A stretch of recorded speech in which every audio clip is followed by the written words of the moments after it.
The signal was not music. To the species of the galactic consensus, it was a desperate, screaming chord played across the subspace bands, a harmony shattered into a discordant wail. It came from the core world of Illyria, the heart of civilized space, and it bled fear. For cycles, the consensus had watched the approach of the Ravagers.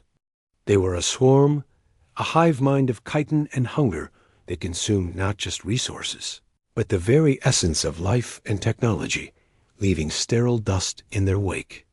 The fleets of the consensus elegant ships of crystalline arrays and shimmering energy shields had met them. And they had broken. The Ravagers did not fight with tactics the consensus understood. They simply washed over defenses like a tide of acid, dissolving the beautiful and the fragile with equal ease. On the consensus flagship, a vessel that looked more like a blooming flower than a warship, Ambassador Kale of the Lumin watched the tactical displays. His slender, blue-tinged fingers trembled. Each pinprick of light that faded was a world, a culture, a history, silently erased. The air in the chamber was kept at a gentle warmth and smelled of calming citrus. But it did nothing to soothe the cold dread in his core. There are no more reinforcements to call. The strategic I chimed, its voice a soft melody. The Viren Collective is in full retreat. The Silixan have fortified their home system and severed communications. Our own power reserves are at 18%. Kale's large, obsidian eyes closed.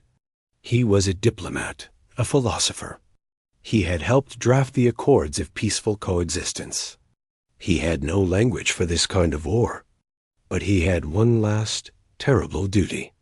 He accessed the galaxy-wide emergency beacon, a channel reserved for existential threats. He did not ask for specific aid. He begged. He broadcast a raw stream of data, the relentless advance, the shattered fleets, the screams of worlds gone silent.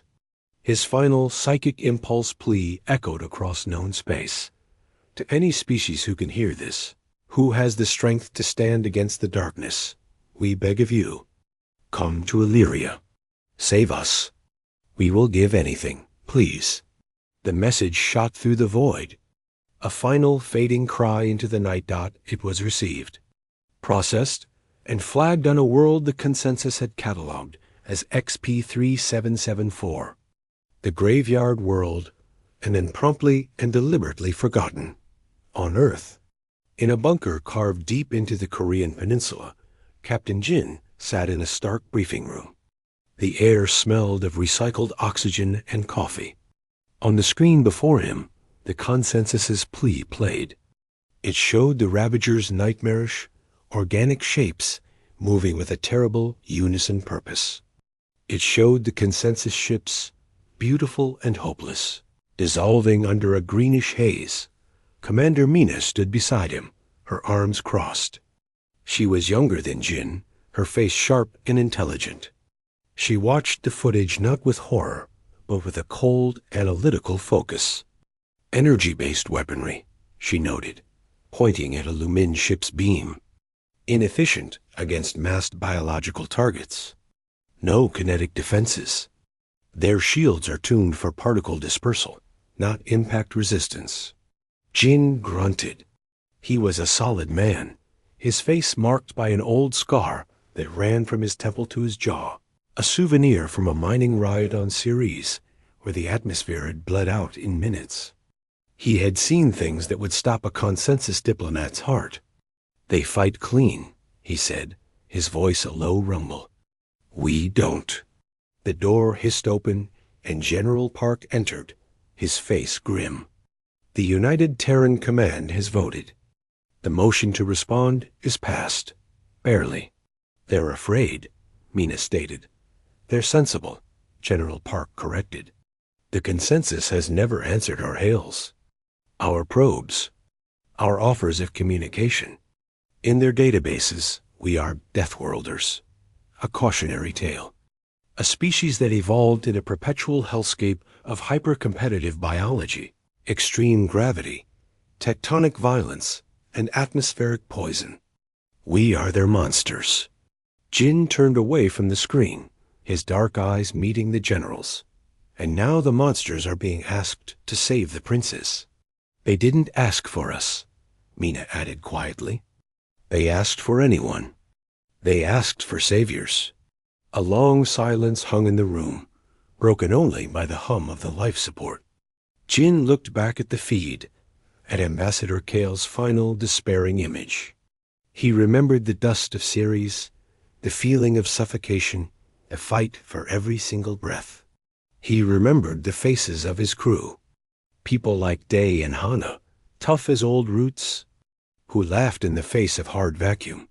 There's a difference, Jin said finally, his voice leaving no room for argument, between a savior and a friend. They didn't ask for a friend. They asked for someone to do a job the pretty people can't. He stood up, his movement precise, efficient. Let's show them the difference. The orders were given.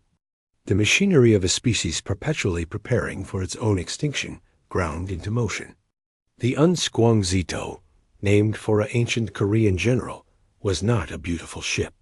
It was a slab of durasteel and ceramic plating, studded with weapon ports, sensor arrays, and thick radiation shielding. It looked like a blunt instrument. It was. Its two sister ships, the Bakie and the Scylla, were equally ungraceful. They were ships built by people who knew the universe wanted them dead, and were determined to answer that challenge with extreme prejudice.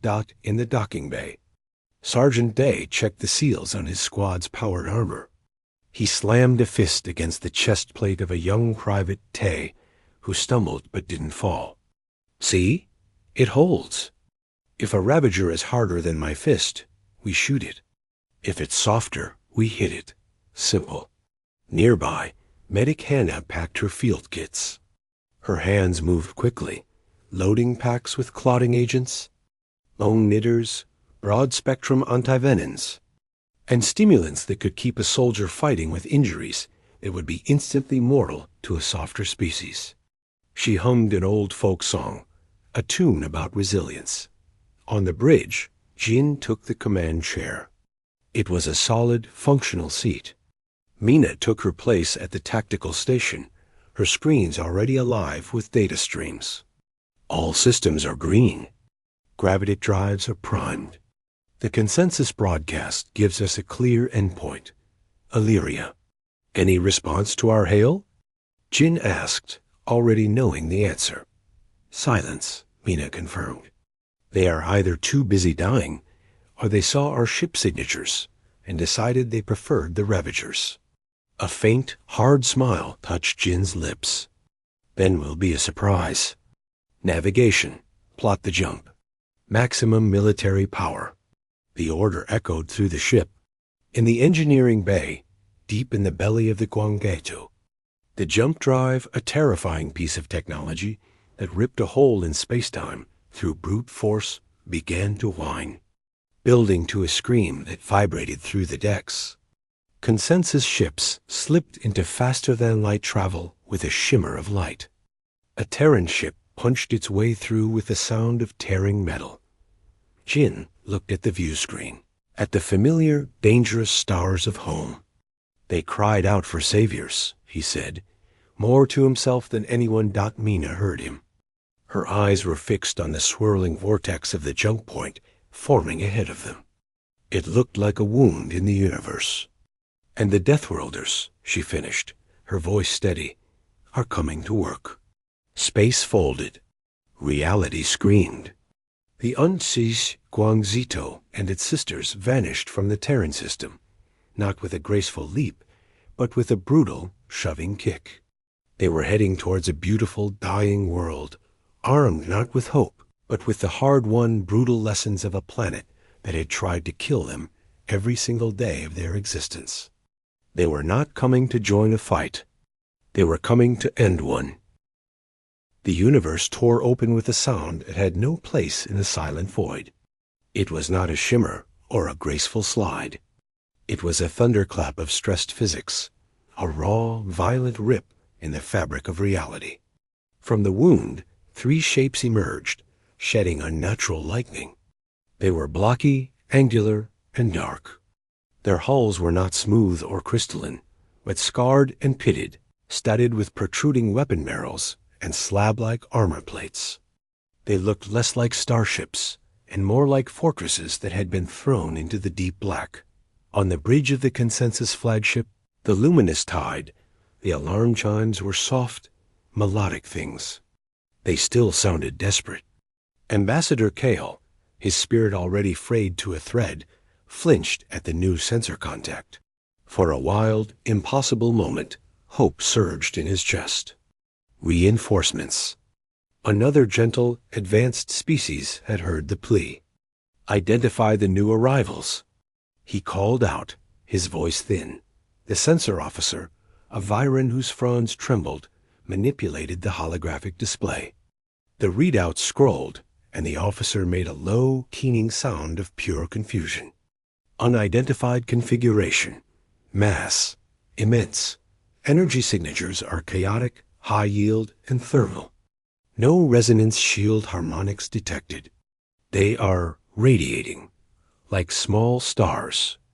And their composition, the density is all wrong. Show me. Kale whispered. The visual shimmered into existence. Kale stared.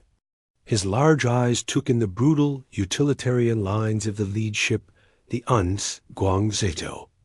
It had no beauty. It had only purpose. It looked heavy, as if it defied the void simply by refusing to be moved.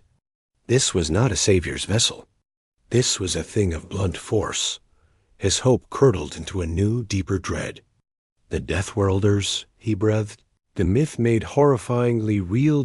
Deep within the Ravager swarm, connected by 1 trillion psychic threads to its countless parts, the hive mind perceived the new arrivals. It had no name for them. It categorized. It analyzed the energy bleed. Excessive. The hull composition. Primitive metallic and ceramic amalgams. The weapons signatures. A ludicrous array of projectile launch systems and uncontrolled fusion pulse devices. It was inefficient. It was wasteful. It was bizarre. The hive mind, which fought by consuming and adapting elegant energy systems, found these new objects to be crude, like stones thrown by primitives.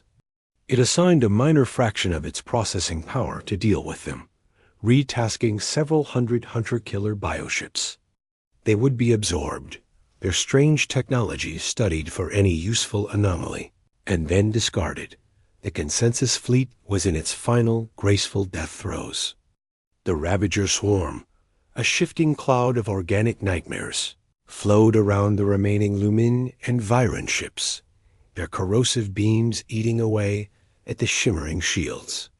The luminous tide shuddered as a glancing blast scorched its hull, the gentle gravity plating flickering. Shields at 7%, the strategic AI reported. Its melody now a dirge. Kale closed his eyes, waiting for the end. Then the new ships moved. They did not glide. They thrust, with sudden, violent bursts from maneuvering jets that looked like an afterthought welded to their hulls.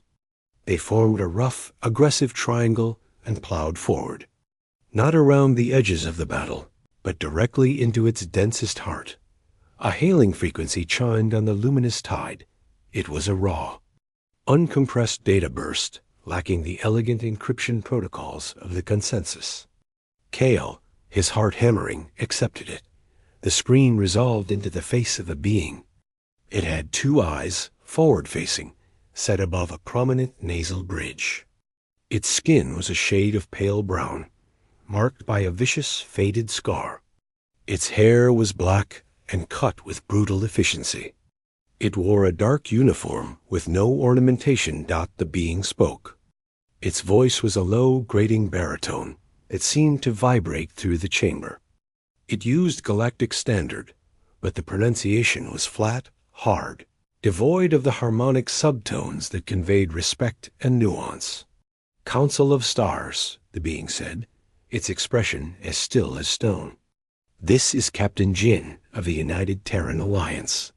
It paused, and those dark eyes seemed to look directly through the screen, through the ship's hull, at the Ravager swarm beyond. "We heard you were in need of pest control." The channel cut off with a final, static crackle.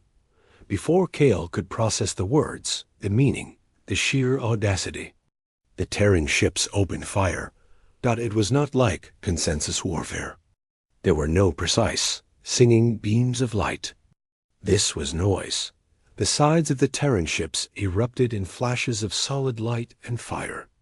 Dozens of heavy mass-driver cannons fired in staggered, thunderous sequence. Gigantic tungsten rods, accelerated to a fraction of light speed, speared into the Ravager swarm. They did not explode. They simply punched straight through the first bioship, then the second, then a third, leaving perfect, molten holes before vanishing into the dark. Chunks of chitin and viscous fluid erupted silently into the vacuum dot. Then came the missiles. They were not smart, seeking drones. They were large, dumb rockets that roared out of launch tubes and then detonated not on impact, but in proximity, filling whole sectors of space with storms of high-velocity shrapnel. The Ravager Hunter killers, designed to evade energy beams, flew directly into these clouds of whirling metal. They were shredded. The point defense network came alive last. Thousands of small, rapid-fire railguns mounted across the Terran hulls began to chatter, spitting streams of tungsten slugs. They created a shimmering, deadly haze around the ships, a wall of metal that any approaching Ravager ship simply disintegrated against.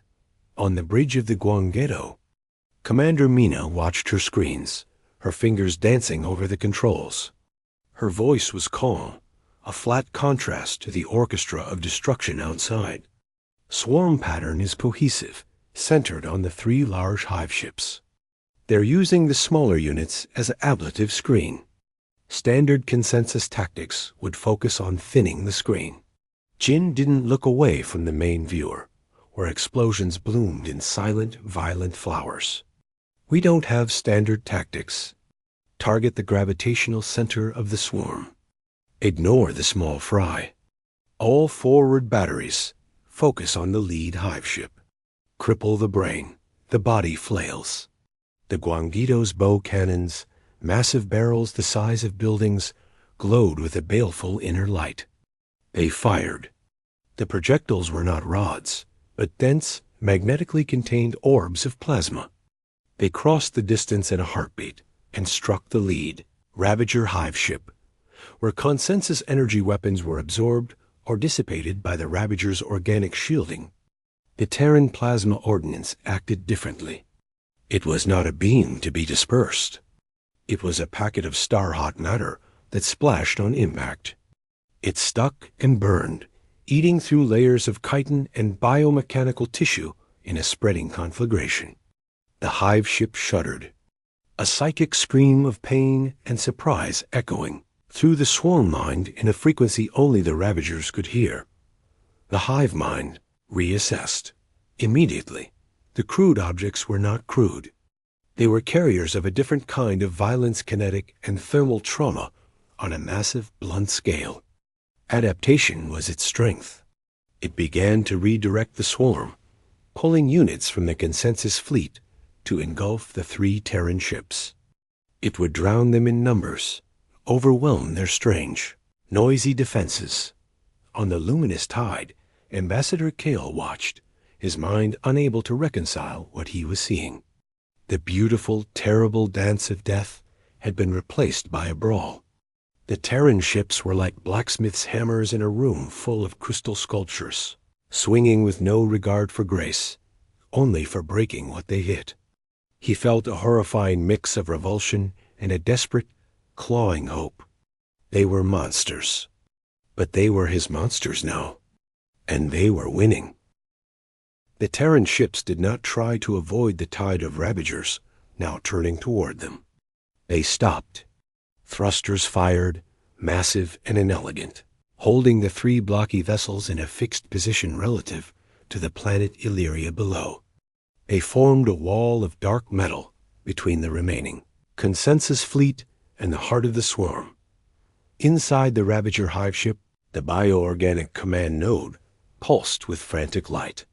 The hive mind was recalibrating. The small, hard projectiles were a problem. The solution was to present a thicker, adaptive carapace. The swarm's outer layers began to shift, their chitinous plates thickening in response to the perceived kinetic threat. It was a process that had worked against the consensus's particle beams. It assumed the projectiles were all the same. On the bridge of the Guangato, Mina saw the change on her scanners. They're hardening their outer shells. Density increasing by approximately 40%. Jin didn't smile. His face was set in stone. Switch to Ordnance Mix Bravo. Let's see them adapt to that. The nature of the Terran fire changed. The mass drivers now fired shells that were not solid. They were canisters. They soared into the dense pack of Ravager bioships and detonated not with shrapnel, but with a torrent of superheated, chemical-based napalm-like gel and white phosphorus. It was a weapon from humanity's most primitive wars, scaled up for space. It clung to the organic hulls, burning with a ferocity that needed no oxygen, eating through the newly thickened chitin in a different way. The vacuum did not extinguish it. It burned with its own internal chemistry. Screams, not audible, but felt as psychic static, rattled the more sensitive consensus species. The Ravager swarm churned in confusion. The hive mind had no reference for this. It was not energy to be absorbed, nor simple kinetic force to be armored against. It was sticky, persistent, consumptive fire. Then Jin gave the order they had been waiting for. Sergeant Day, you are clear for boarding action. Target is the secondary hive ship, the one with the energy bleed on its port side. That's a weak point. Get in, find the central node, and introduce it to a high-yield plasma charge. In the launch bay of the Guangato, Sergeant Day slapped the helmet of his powered armor onto the neck seal. It locked with a hiss and a clunk. Inside, his headset display flickered to life. Around him, 10 other Marines did the same, their armor making them look like hulking metal gorillas. There was Private Tay, young and eager, and Corporal June, a veteran with a dry laugh. Listen up. Day's voice barked over the squad channel. The scary bugs out there are used to fancy lights. They are not used to someone kicking their door in. We are the door kickers. Our atmosphere is nitrogen-oxygen with trace nasties. Theirs is methane and chlorine compounds. Our suits can handle it. Their faces cannot handle our fists. Simple rules. If it moves and it's not us, you put a round in it. If it's a big pulsing thing that looks important, you stick the big bomb on it. Questions? There were none. The bay depressurized with a roar, and the assault shuttle, an angular armored wedge, shot out into the silent chaos of the battle. It weaved through the storm of fire, its pilots jinking violently. Consensus ships would have been torn apart by the G-forces. The Terrans inside grunted, swore, and held on. The shuttle didn't try to find a docking port. It aimed for the scorched, melting wound on the hive ship's port side, the result of the plasma cannon hit. With a final, brutal burst of thrust, it rammed itself into the soft, burning tissue, embedding itself like a knife in a wound. The ramp dropped. The smell hit them first, even through filters, a mix of rotting fungus, ammonia, and ozone. The air was a yellow haze. Gravity was light, maybe a third of Earth standard, like the moon drills, Day said, stepping out. His boots sank slightly into the spongy, organic floor. The walls were veined with pulsating, bioluminescent tubes. Small, crab-like creatures skittered away. A larger form, a Ravager warrior with scything arms and a multifaceted eye cluster, rounded a fleshy corner. Private Tay raised his rifle, a heavy, blocky thing designed to fire solid slugs. He fired 3 times. The report was a deafening crack, crack, crack in the enclosed space. The first round shattered the eye cluster. The next two punched through the creature's thorax, spraying sticky, greenish fluid. It collapsed, twitching. "Good," Day said, stepping over it. "But don't waste ammo. One to the brain, one to the body. Move." They pushed deeper, a wedge of violence in the alien heart. The hive mind, focused on the external threat, now felt a sharp, localized pain. It dispatched defenders, warriors, acid spitters, things that moved on too many legs. The Terran Marines met them with controlled, brutal fire. They used the corridors, firing around fleshy protrusions, throwing grenades that filled passages with concussive force and flechettes. It was close, messy, intimate fighting. Day found a central chamber. It was dominated by a massive, pulsing node of flesh and glowing crystal, connected to the walls by thick, nerve-like cords. Psychic pressure built in their helmets, a whispering scream that promised madness. "That's it," Day said. "June, set the charge. Tay, cover that tunnel. The rest, perimeter." As Corporal June fixed the magnetic plasma charge to the base of the node, the chamber trembled. A wall of flesh parted, and a ravager of immense size, a guardian form, hauled itself into the room. It was all armored plates and crushing claws. Day didn't order a focus fire. He dropped his rifle, letting it hang on its strap, and charged. In the low gravity, his powered armor launched him forward. The Ravager Guardian swung a claw that could cut through steel. Day ducked under it, his armored shoulder slamming into the creature's midsection. He didn't try to shoot it at point-blank range. He wrapped his arms around a segmented limb, braced his feet against the floor, and with a roar muffled by his helmet and a surge of hydraulics, he wrenched. There was a sound of tearing cartilage and snapping chitin. The limb came away in a gush of fluid. The Guardian thrashed. Day dropped the limb, drew a monomolecular combat knife from his thigh, and plunged it into the gap between the creature's head and thorax, sawing sideways. The thrashing stopped. He stood up, dripping with alien ichor, and retrieved his rifle. "Charge set? Set." June yelled, "Then we're leaving. Way too sticky in here." They fought their way back to the shuttle, leaving a trail of broken biomechanical forms. As the shuttle disengaged, ripping free of the hive ship's flesh, the plasma charge detonated. From the outside, the secondary hive ship seemed to swell for a moment. Then a fountain of fire and molten debris erupted from its side, tearing it into two large, dying pieces. The psychic scream from the hive mind was a wave that washed over the battlefield. The swarm, which had moved with a single purpose, suddenly stuttered. The loss of a major node was like a brain hemorrhage. On the Guangato Mina saw the effect immediately. Swarm coordination is down by 60%.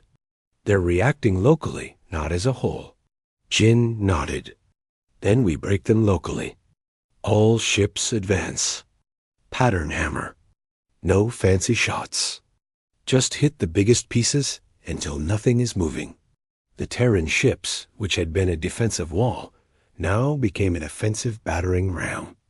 They plowed forward, their point defense grids creating a moving sphere of annihilation around them. Their main guns systematically reducing the larger Ravager vessels to expanding clouds of debris. On the luminous tide, Ambassador Kale watched the third hive ship, the last command node, desperately trying to rally the swarm. He saw a concentrated wave of Ravagers throw themselves at the lead Terran ship, the Guangdito. For a moment, it was swallowed in a cloud of scuttling, biting forms.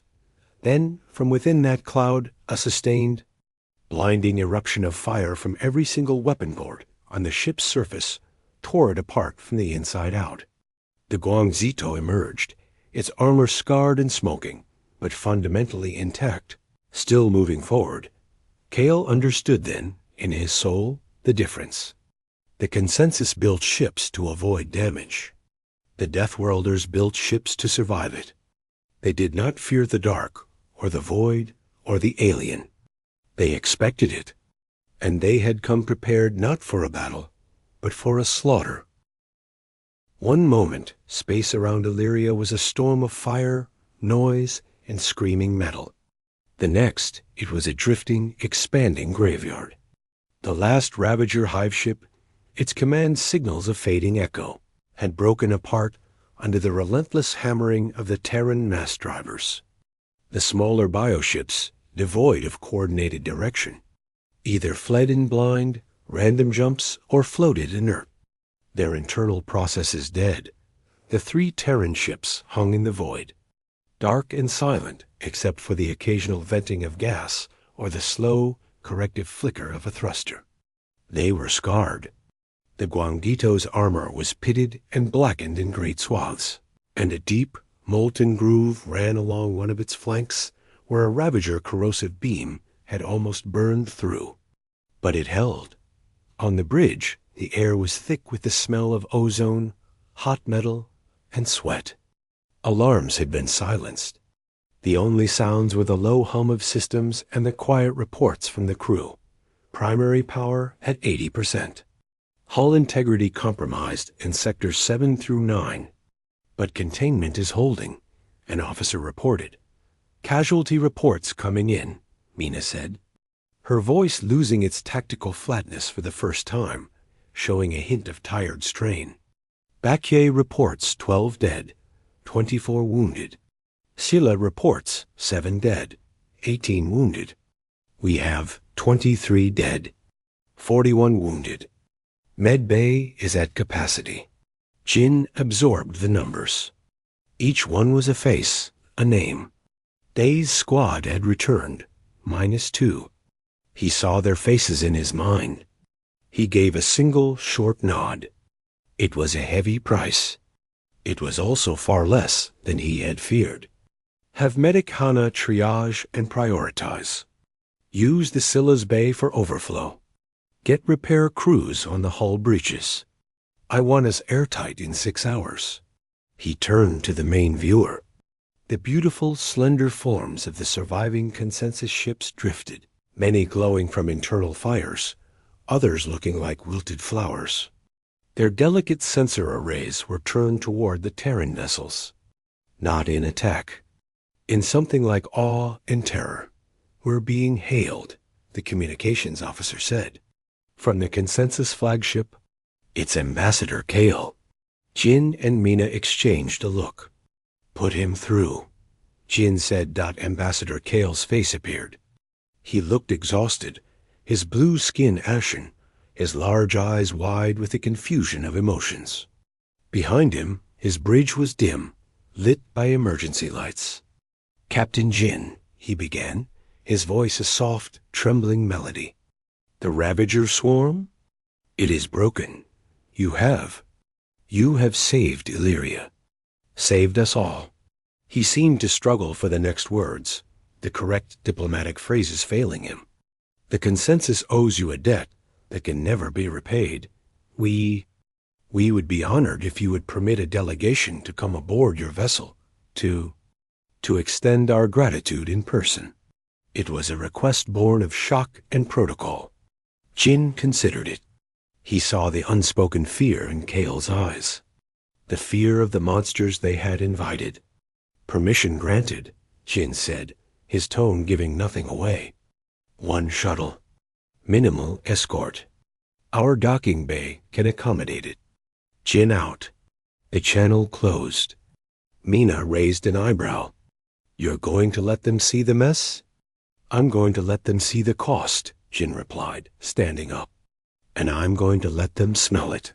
An hour later, in the main docking bay of the Guangito, the atmosphere was anything but welcoming. Gravity was set at a harsh 1.2 Earth standard. The air was cold, around 15 degrees Celsius, and carried the sharp sense of welding smoke, lubricant, and a faint, coppery tinge of blood that the scrubbers hadn't yet eliminated. The bay was a cathedral of industry. Not elegance exposed piping, heavy machinery, and armored marines in scarred but clean armor standing at rigid attention. The consensus shuttle, a graceful, silent thing like a silver leaf, settled down with a whisper. The ramp extended. Ambassador Kale emerged, followed by two other diplomats, a Viren with drooping fronds and a Silixan with shimmering scales. They wore delicate environmental suits, but even so, they immediately staggered under the gravity. The thick, chemical-tinged air made them cough. Their eyes were enormous as they took in the bay. They saw the Marines, their faces hard and unyielding behind visors. They saw the heavy assault shuttle, its nose still stained with alien ichor and carbon scoring. They saw repair crews already cutting away damaged armor plate with showers of sparks. The noise of violent percussion. Jin and Mina awaited them, having changed into clean but simple, dark-duty uniforms. Jin's scar was livid under the bay's bright work lights. "Ambassador," Jin said, not offering a bow or a salute, just a slight inclination of his head. "Captain," Kale managed, trying to straighten under the crushing weight. "Your vessel, it is most impressive." "It's functional," Mina said. "This way." She led them not to a comfortable reception lounge, but to the main medical bay. The doors hissed open. The scene inside was organized, but intense. Bright lights shone down on gurneys. Medic Hana, her smock stained with human red and alien green, moved between patients with a calm, swift efficiency. Her hands were steady as she used a bone knitter on a Marine's compound fracture, the sound a low hum. Another soldier had a deep plasma burn across his chest. Hana applied a biogel pack without flinching. The consensus diplomats froze at the entrance. The smell here was stronger antiseptic, burned flesh, ozone. They saw the nature of the wounds that would have been instantly fatal to their own kind. They saw the Terrans' faces, tight with pain but silent, watching their comrades with grim endurance. "This is Medic Hannah," Jin said, as if giving a tour. "She is saving lives today. Some of these injuries were caused by your enemy's weapons. Some were caused by the structural collapse of our own ship under fire. A Deathworlder's work is never clean." Kale felt a wave of nausea and profound shame. He had thought of them as unstoppable monsters. He saw now they were beings who bled, who died, who endured pain to fulfill a promise they did not have to make. Why? The word escaped Kale's lips before he could stop it, small and lost. "Why did you come?" "We have ignored you. We feared you.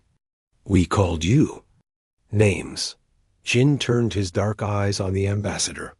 For the first time, Kale saw not anger, but a deep, weary understanding. "You wanted the Ravagers gone," Jin said, his voice low. "They're gone.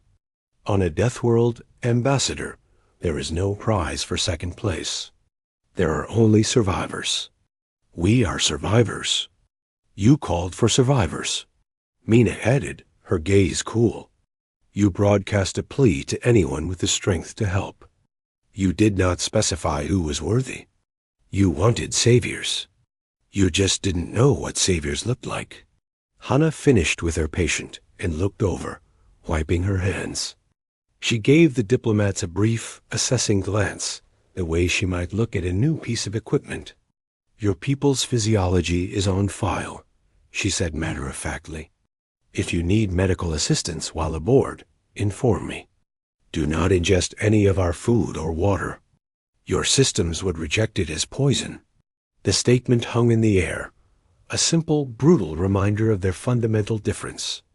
The Terrans lived in a universe that was itself toxic to the consensus. Kale bowed then. Not the polite nod of diplomacy, but a deep, formal bow from the waist.